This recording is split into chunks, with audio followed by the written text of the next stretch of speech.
तृप्ति, आपकी दोस्त। दोस्तों, आज मैं कुछ अलग से चीज़ आपके सामने लेकर के आई हूँ और उसके विषय में मैं आपसे कुछ बातें करूँगी। मैंने पर्सनली जब ये चैनल शुरू किया, इसका नाम है स्टाइल एंड हैप्पीनेस। तो दोस्तों, हैप्पीनेस हमारे जीवन में बहुत मायने रखती है। अगर हम खुश हैं तो वो खुशी हमारे हर काम में झलकेगी। खुशी से अगर अपने प्रोफेशन को करेंगे, अपने जॉब को करेंगे तो उसमें हमें बेस्ट रिजल्ट मिलेगा। खुशी से हम अपना कोई काम करेंगे तो उसमें हमें बेस्ट रिजल्ट मिलेगा। खुश हम रहेंगे तो उसका असर हमारी सेहत पे भी पड़ेगा। तो खुशी एक बहुत ही आवश्यक चीज़ है, एक बहुत ही आवश्यक गुण है जिसे हमें अपनाना चाहिए। और खुशी पाने के लिए हमें हमेशा प्रयासरत रहना चाहिए, क्योंकि फाइनली जीवन का उद्देश्य क्या है? To be happy. हैप्पीनेस आपको जिस चीज में मिले, आपको उस काम को करने की कोशिश करनी चाहिए बाय गुड मीन्स। तो उसी हैप्पीनेस के अंतर्गत एक चीज है कविता, जो कि मेरी रुचि में आती है। और मुझे कविता लेखन का और कविता पाठ का बहुत शौक है बचपन से ही, चूंकि मैं एक ऐसे फैमिली से बिलोंग करती हूँ जहाँ की पढ़ने पढ़ाने की बहुत ज़्यादा एक चलन था, एक सिस्टम था कि बच्चों को पढ़ना है। बहुत बढ़िया सी लाइब्रेरी थी हमारे घर में और मैं उसमें ढेर सारी बुक्स थी, सभी भाई बहन उसको पढ़ते थे, ऑब्वियसली मैं भी पढ़ती थी। तो एक पापा जी ने हमारे एक संस्कार हम सभी बच्चों में डाला कि हमें पढ़ना है, बहुत सारी बुक्स जितना भी, क्योंकि उस जमाने में मोबाइल वगैरह होता नहीं था।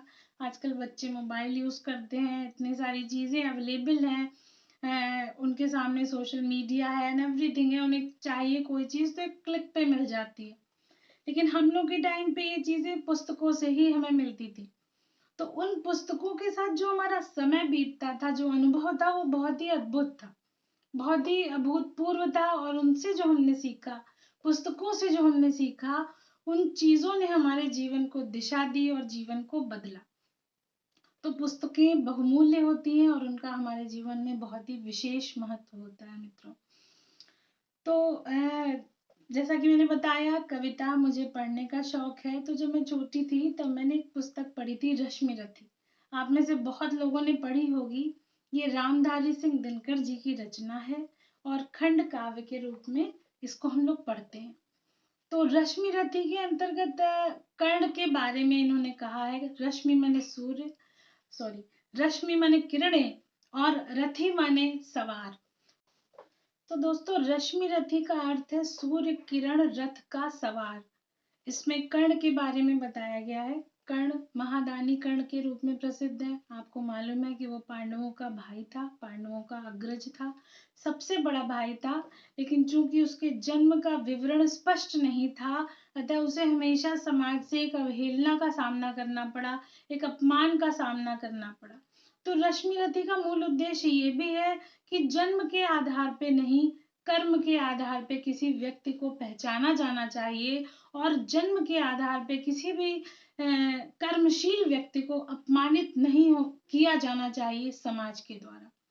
तो रश्मि रथी में कई सर्ग हैं और इसमें स्थित कुछ सर्गों में कुछ लाइनें जो मुझे बहुत पसंद है, वो मैं आपके सामने पढ़ना चाहती हूँ मित्रों।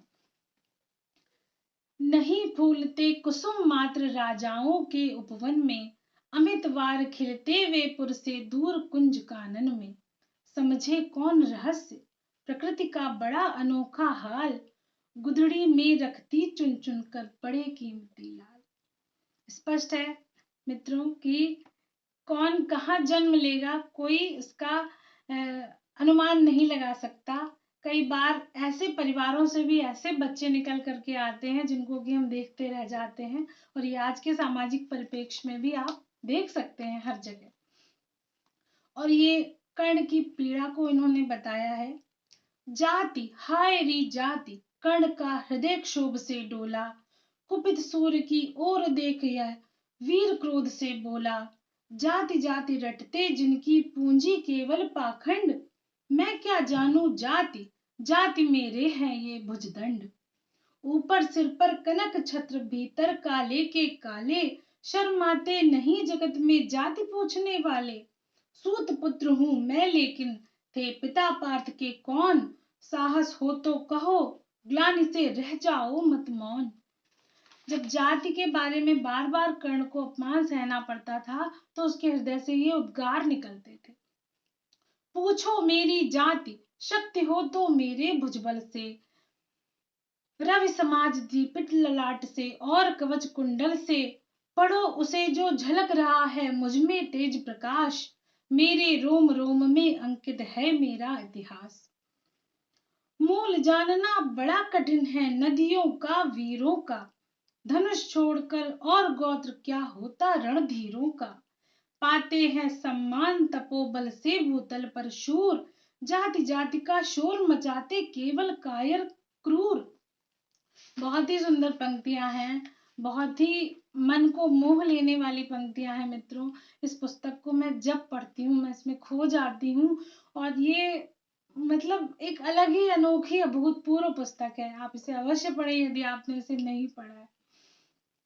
इसमें ये विवरण है तृतीय सर्ग में इन्होंने दिया है, जिसमें कि जब पांडव अपने अज्ञातवास से लौट करके आते हैं तब भी बड़ी ही सुंदर पंक्तियां हैं, बहुत ही प्रेरक पंक्तियां हैं जो कि हर व्यक्ति के लिए प्रेरणादायी हैं।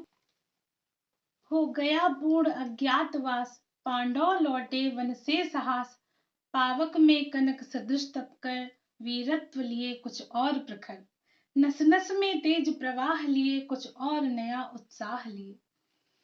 सच है विपत्ति जब आती है कायर को ही दहलाती है, सूरमा नहीं विचलित होते क्षण एक नहीं धीरज खोते, विघ्नों को गले लगाते हैं कांटों में राह बनाते हैं, मुख से न कभी उफ कहते हैं संकट का चरण न गहते हैं, जो आ पड़ता सब सहते हैं उद्योग निरत नित रहते हैं, शूलों को मूल नसाने को बढ़ खुद विपत्ति पर छाने को, है कौन विघ्न ऐसा जग में टिक सके वीर नर के मग में, खमठोक ठेलता है जब नर पर्वत के जाते पांव उखड़, मानव जब जोर लगाता है पत्थर पानी बन जाता है। तो मित्रों, देखा आपने इन पंक्तियों के माध्यम से आपको कितनी प्रेरणा मिल रही है। कोई भी व्यक्ति इससे प्रेरित हो सकता है कि कभी भी जीवन में कोई राह कठिन नहीं है, कुछ भी मुश्किल नहीं है, आप कभी भी किसी भी चीज को हासिल कर सकते हैं। बस आप में उद्योग की भावना होनी चाहिए, बस आप में निरंतर लगे रहने की भावना होनी चाहिए, आप में उस दिशा में उन्मुख रहने की प्रवृत्ति होनी चाहिए। तो ये पुस्तक, अभूतपूर्व पुस्तक, रामधारी सिंह दिनकर जी की पुस्तक रश्मि रथी, इसकी कुछ पंक्तियां आज मैंने आपके सामने मित्रों प्रस्तुत की हैं। और चूंकि इतना सारी इसमें अच्छी चीजें हैं और मैटर है, अगर मैं एक बार में पढ़ना चाहूँ तो इम्पॉसिबल है, तो इसके लिए मैं नेक्स्ट आपके सामने आऊंगी और इसकी कुछ और पंक्तियां आपके सामने प्रस्तुत करूंगी। मुझे बहुत खुशी होगी। आई होप आपको ये अच्छा लगा होगा दोस्तों। अगर आपको ये वीडियो अच्छा लगा है, आपको मेरे मुख से ये कविता का बोलना या इस कविता का पाठ अच्छा लगा है, तो प्लीज आप लोग मुझे बताएं, मेरे चैनल पे अपने कमेंट्स के थ्रू मुझे बताएं। मेरे चैनल को लाइक कीजिए, सब्सक्राइब कीजिए, अपने दोस्तों के साथ शेयर कीजिए और मुझे ऐसे ही अपना प्यार देते रहिए, प्रेरणा देते रहिए कि मैं भविष्य में आपके लिए और कुछ अच्छा ला सकूं, जो मुझे मालूम है वो, और उसके साथ कुछ नई नई चीजें सीख करके भी मैं आपके लिए आऊं। मेरे लिए बहुत ही ज्यादा खुशी की बात होगी। Thank you so much friends, thank you so much.